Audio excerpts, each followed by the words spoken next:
आप कहें हमें पुत्र दे दो, आप कहें हमें धन दे दो,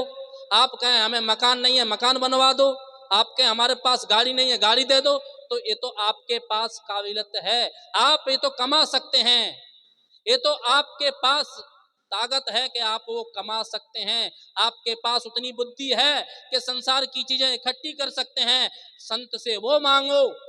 जो आप नहीं कमा सकते, संत से वो मांगो जो आपको संसार नहीं दे सकता है। जैसे मान लो कोई आदमी ये कहे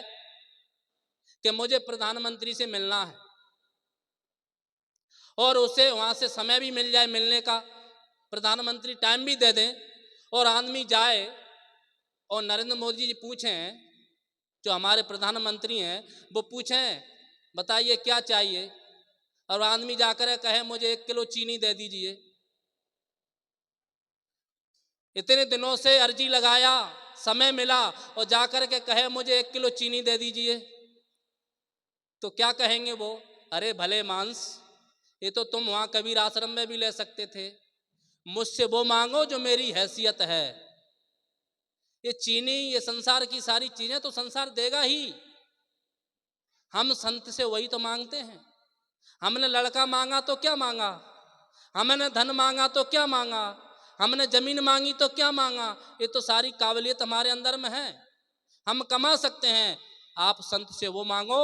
जो आप नहीं कमा सकते, संत से आप शांति का रास्ता पूछो, संत से आप मुक्ति का मार्ग पूछो, संत से आप अपने उद्धार के कारण पूछो कि हमारा उद्धार किस तरह हो सकता है, हम इस आवागमन के चक्कर से कैसे छूट सकते हैं, हमें मन की शांति कैसे मिल सकती है। उस धन को मांगो जिस धन के पाने के बाद फिर कोई ध्यान हमारा संसार की तरफ ना जाए, वो चीज हमें वो संत से मांगना है, भगवान से मांगना है। इसलिए आवश्यक है कि हम इस सत्संग से, इन संतों से, यदि इस कबीर आश्रम में हम लोग आए हैं तो पूरा 3 दिन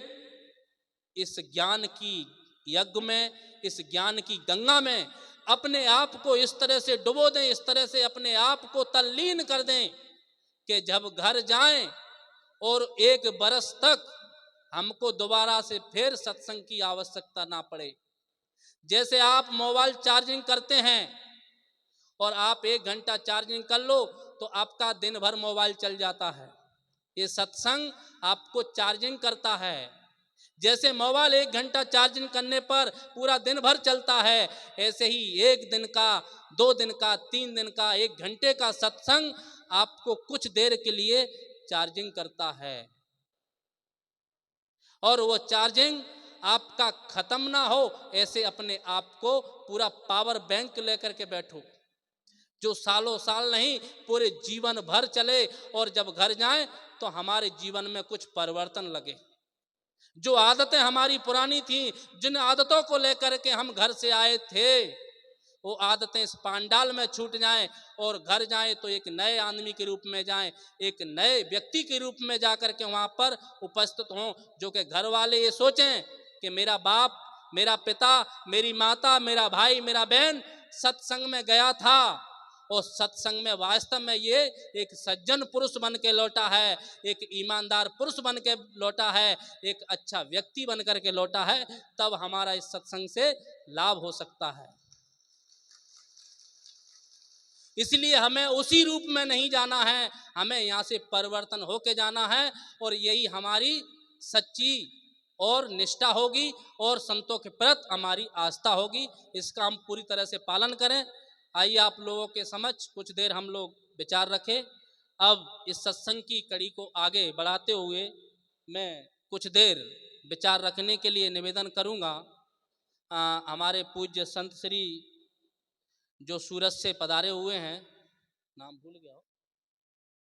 दे देता हूँ, हैं? अरे तो समय है अभी, क्या नाम है यार, भूल,